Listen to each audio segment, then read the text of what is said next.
అంతర్రాష్ట్ర గంజాయి ముఠా నల్గొండ జిల్లా మిర్యాలగూడ పోలీసులు అదుపులోకి తీసుకున్నారు.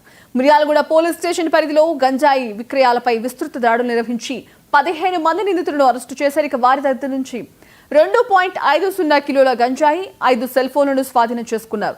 పల్నాడు, సీలేరు ప్రాంతాల్లో తక్కువ ధరకు గంజాయి కొనుగోలు చేసి మిర్యాలగూడలో విక్రయిస్తున్నట్లు డీఎస్పీ రాజశేఖర్ వివరించారు. ఇక గంజాయిని విక్రయించినా, వినియోగించినా కఠిన చర్యలు తీసుకుంటామని హెచ్చరించారు. ఇక్కడ అలాభారతి పక్కన ఉన్నటువంటి ఒక ప్లేస్లో వీళ్ళందరూ కలుసుకొని గాంజాయి పంచుకునే క్రమంలో Miryalaguda 2 town police inspector Somanarsaiah వాళ్ళ సిబ్బంది దాడి చేసి పట్టుకోవడం జరిగింది. అదేవిధంగా ముఖ్యంగా మిర్యాలగూడ 1 టౌన్ లిమిట్స్లో కూడా ఈరోజు ఇంకొక గాంజాయి కేసు నమోదు చేయబడింది.